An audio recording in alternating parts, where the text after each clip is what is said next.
और मुझे कहीं भी रहने के लिए जगह नहीं है। मेरे बच्चे रोड पर पड़े हुए हैं। आपने सरकार से गुहार लगाई? मैंने सरकार से गुहार लगाई, यहाँ के नेताओं से मिले? नेताओं से सबसे मिली मैं, लेकिन मुझे कोई न्याय नहीं मिला। जहां हम आजादी का 75वां स्वतंत्रता दिवस मना रहे हैं, तो वही एक शहीद का परिवार आज गुमनामी का जीवन जीने को मजबूर है। कोटा राजस्थान से जगदीश नायक की रिपोर्ट देखें। साल 1961, 1962, 1965 और 1975 के चीन और भारत तथा पाकिस्तान और भारत के बीच हुए इन 4 भीषण युद्ध में दुश्मनों से लोहा लेने वाले हमारे इंडियन आर्मी के जवान सीताराम पांचाल, जिसने 4 गोली लगने के बावजूद अपने देश की आन बान शान के लिए इन युद्धों में अपनी भूमिका निभाई। इन युद्धों में शामिल घायल शहीदों को केंद्र सरकार ने कई घोषणाएं की, लेकिन क्या उन्हें उन घोषणाओं का लाभ मिला? आज हम ऐसी ही एक वीरांगना से मिलवाते हैं जिनके पति देश के लिए शहीद हुए, किंतु राधा देवी पत्नी स्वर्गीय सीताराम पांचाल का ये परिवार दर दर की ठोकरें खा रहा है, जिसके पास न रहने को घर तक नहीं, न खाने को दाना। आज हमारे कई जवानों के परिवार अपने आंसुओं के साथ कैसे जी रहे हैं, जानिए शहीद जवानों के परिवार के दर्द का हाल। आगे देखिए सूचना इंडिया कोटा से संवाददाता जगदीश नायक की ग्राउंड रिपोर्ट। कई सारे हमारे इंडियन आर्मी के जवानों ने जो युद्ध लड़े हैं, और उसके पहले जो हमारे देशभक्तों ने जो फांसियों पे जो झूले हैं और हमारे देश के लिए अपनी आहुतियाँ दी है, उसके बाद ही हम आज़ादी की ओर बढ़े हैं। 1965 ले लो, 1971 ले लो, 1972 ले लो या 1975 ले लो, ये सारे जो युद्ध पाकिस्तान हिंदुस्तान के बीच और हिंदुस्तान और चीन के बीच हुआ था, उसमें जो हमारे इंडियन आर्मी के जवान थे, उन इंडियन आर्मी के जवानों ने सीने पे गोलियां भी खाई है, तो कई सारे इंडियन आर्मी के जवान हमारे शहीद भी हुए।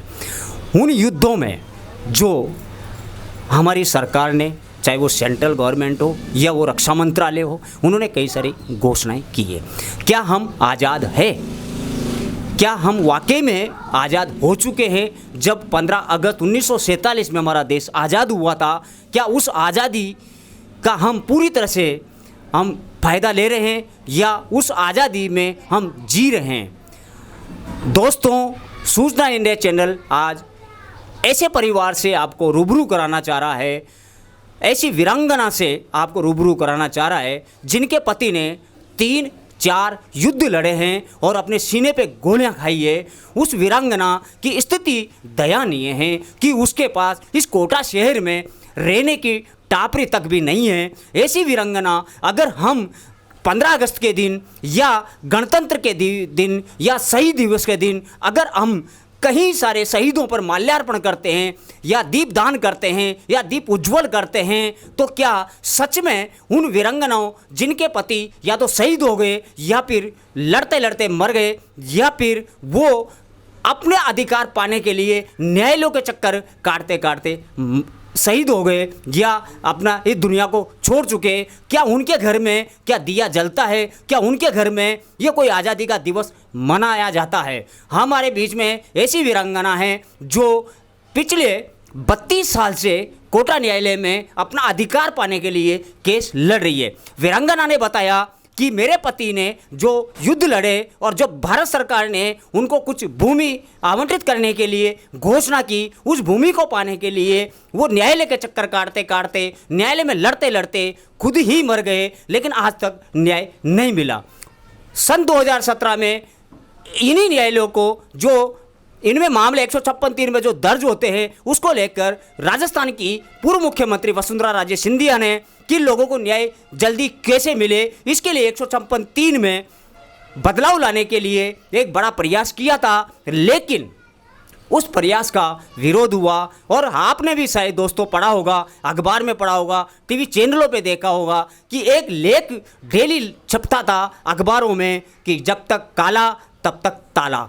आखिर 156(3) में जो लोग जो आज हमारे वीरांगना हैं वो अदालत में न्याय के लिए भटक रही है और उसको आज तक न्याय नहीं है। हमारे बीच में आज 14 अगस्त है और कल आज़ादी का दिन है और कल पूरे देश में हर्षोल्लास से खुशियाँ मनाई जाएगी कि हमने आज़ादी पाई। हमने कितनी आज़ादी पाई, इसकी जीती जागती मिसाल हमारे सामने है। अम्मा जी, सबसे पहले तो आप अपना नाम बताइए। मेरा नाम राधा देवी है।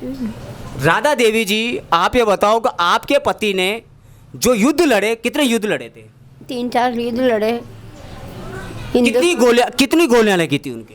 3 गोलियां लगी थी। उसके बाद क्या हुआ कि आप जब आपके पति युद्ध रिटायरमेंट हो, उसके बाद क्या हुआ? रिटायरमेंट होने के बाद में बहुत परेशानी मिली, नौकरी नहीं मिली उनको, कहीं भी भटकते रहे इधर उधर। इधर आज इस टापरी में, कल उस टापरी में। किसी दयालु ने मुझे मकान दिया, बोले कुछ दिन मेरे मकान में रहो, तुम 4-6 महीने हमारे मकान में रहो, आपका टाइम पास करो। इसे करते करते मर गए वो भी, और मैं अभी अदालत में केस लड़ती लड़ती मर जाऊंगी। मुझे कोई न्याय नहीं मिल रहा। अदालत में भी पैसे भर देते हैं, इसलिए मुझे कोई न्याय नहीं मिलता। मैं बहुत परेशान हूँ। न मेरे पास मकान है और न मेरे पास कुछ है। एक ही पैसे से मैं बहुत मुसीबत में हूँ, क्या करूँ? दोस्तों, कहते हैं खुशी जभी आती है जब हमारी आर्थिक स्थिति मजबूत होती है। अगर गरीब आदमी के रोज़गार नहीं मिलता तो वो किसी न किसी रूप में अपना जीवन यापन कर लेता है, लेकिन वो वीरांगना जिनके पति ने हमारे देश के लिए सीने पे गोलियां खाई, युद्ध लड़े, और जब उन्हीं का परिवार जब दर दर की ठोकरें खाता है तो शायद ऐसी आज़ादी किस काम की जब हमारे घर में दिए जलने के बजाय आंखों से आंसू टपके। तो अम्मा जी बताइए कि आपने किस किस से गुहार लगाई न्याय पाने के लिए? मैंने सबसे गुहार लगाई न्याय पाने के लिए, लेकिन मुझे कोई न्याय नहीं मिला। आज 32 साल हो गए मुझे केस लड़ते लड़ते, कोई न्याय नहीं मिल रहा मुझे। मैंने कहीं अतिक्रमण करके मकान बनाया, वो भी मुझे एमडी मिसल वाले ने छीन लिया, और मुझे कहीं भी रहने के लिए जगह नहीं है। मेरे बच्चे रोड पर पड़े हुए हैं। आपने सरकार से गुहार लगाई? मैंने सरकार से गुहार लगाई, यहाँ के नेताओं से मिले? नेताओं से सबसे मिली मैं, लेकिन मुझे कोई न्याय नहीं मिला। कोई न्याय नहीं मिला मुझे। मैं सबके नेताओं के पास भी भटक ली, लेकिन मुझे कोई न्याय नहीं मिल रहा। कल 15 अगस्त है, कल आज़ादी का दिन है, और कल हमारे देश ने आज़ादी हासिल की थी, जिससे कि हम जो ब्रिटिश वाले जो ब्रिटेन सरकार थी उससे हमें आज़ादी मिली थी, उसको लेकर क्या कहेंगे कि क्या हम आज़ाद हैं या फिर हम कैद के खाने में बैठे हुए? हेलो, मैं बहुत परेशान हूँ। मुझे अच्छी बड़ी टापरी दिला दो तो बहुत बढ़िया रहेगा। मेरे बच्चे बहुत भटक रहे हैं। आपका जो मेडल है, ये हम कैमरामैन से बोलेंगे कि ये सुरक्षा कवच है, और ये सुरक्षा कवच मेडल जब भी मिलता है जब कोई आर्मी का जवान या कोई फौजी युद्ध लड़ता है, यानी हमारे देश की जो सुरक्षा करते हैं, जो हमारे देश की सुरक्षा के लिए दिन रात आंधी तूफानों में, भूस्खलन जैसे क्षेत्रों में या बॉर्डर पे अपनी जान जोखिम में डाल के 24 घंटा यानी वे 24 आवर्स जो हमारे देश की सुरक्षा करते हैं, आज उन्हीं के परिवारों के साथ किस तरह से अन्याय हो रहा है और किस तरह से यह हम आज़ादी दिवस मना रहे हैं, जब वीरांगना जो होती है, जो हमारे देश की शान होती है, जब उनके आंखों से आंसू रुकते नहीं हैं, तो फिर क्यों हम ये आज़ादी का दिवस मनाएं? और क्यों जब कई सारे शहीद जवान जो शहीद होते हैं तो उनके लिए हम तालियां बजाते हैं, माल्यार्पण करते हैं, उनका स्वागत करते हैं और 2 मिनट का मौन रख के उनको श्रद्धांजलि अर्पित करते हैं, लेकिन क्या वो श्रद्धांजलि अर्पित करना सही है? जबकि इनके हमारे शहीदों के परिवार या हमारे फौजियों के परिवार, हमारे आर्मी के जवानों के परिवारों के जब उनके घर में खाने को आटे तक का स्थिति नहीं रहती, ऐसे में अम्मा जी आप ये बताओ कि आपके जो पति ने युद्ध लड़ा और कल 15 अगस्त है, कल देश आज़ाद हुआ था, इसको लेकर क्या कहेंगे आप? क्या ये आज़ादी आपके लिए सही है? क्या आपको खुशी है इस 15 अगस्त से जो कल मनाया जाएगा, जब आपकी ये स्थिति है? क्या कहेंगे इन कोटा वासियों को, देश को क्या कहेंगे? क्या संदेश देना चाहते हैं कि जो फौजी है, जो आर्मी के जवान हैं, जो शहीद हो गए, उनके परिवार के लिए क्या कहना चाहते हो सरकार से? उनको सबको सहायता दी जाए, मदद दी जाए। हाँ, मैं बहुत ये हूँ, मेरा मकान छीन लिया यूआईटी से, मुझे मकान प्लाट मिला वो भी यूआईटी ने छीन लिया। मेरा आदमी बाहर था, यूआईटी ने छीन के नीलाम कर दिया वो भी। अभी मेरे पास कुछ भी नहीं है, मैं रोड पे भटक रही हूँ, मेरे बच्चे रोड पे भटक रहे हैं।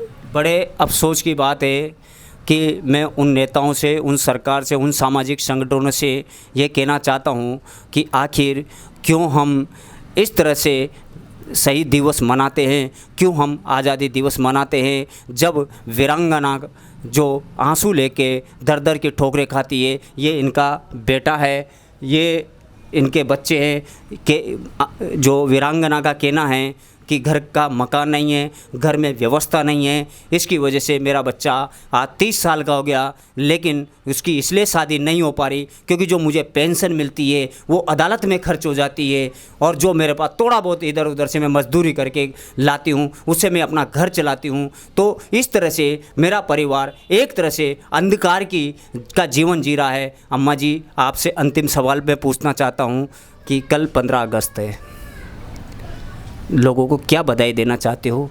इन आंसुओं के साथ ऐसा क्या कहना चाहते हो कोटा प्रशासन को? क्या कहूँ सर, मेरे पास कुछ भी नहीं है, मैं क्या किया दूँ, क्या करूँ, मुझे कोई समझ में नहीं आता। यानी वीरांगना बोल नहीं पा रही है क्योंकि उनके आंखों के आंसू रुक नहीं पा रहे।